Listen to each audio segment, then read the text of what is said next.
ಅನಾರೋಗ್ಯದಿಂದಿರುವ ಬಡ ಮಹಿಳೆ ಪ್ರೇಮ ಅವರಿಗೆ ನೆರವಾಗುವ ಉದ್ದೇಶದಿಂದ ಸತ್ಯದ ತುಳುವೇರು ಸಂಘಟನೆ ಸುಮಾರು 5 ಲಕ್ಷ ರೂಪಾಯಿ ವೆಚ್ಚದಲ್ಲಿ ಮನೆ ನಿರ್ಮಾಣ ಮಾಡಲು ಮುಂದಾಗಿದೆ.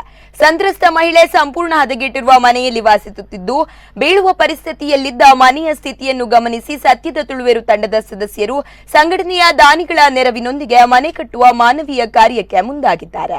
ಬಡ ಕುಟುಂಬಗಳ ಸಮಸ್ಯೆಗೆ ಸ್ಪಂದಿಸುವ ಸಲುವಾಗಿ ಅಸ್ತಿತ್ವಕ್ಕೆ ಬಂದಿರುವ ಸತ್ಯದ ತುಳುವೇರು ತಂಡದ ಸಮಾಜಮುಖಿ ಕಾರ್ಯಕ್ಕೆ ಸಾರ್ವಜನಿಕರಿಂದ ಮೆಚ್ಚುಗೆ ವ್ಯಕ್ತವಾಗಿದೆ.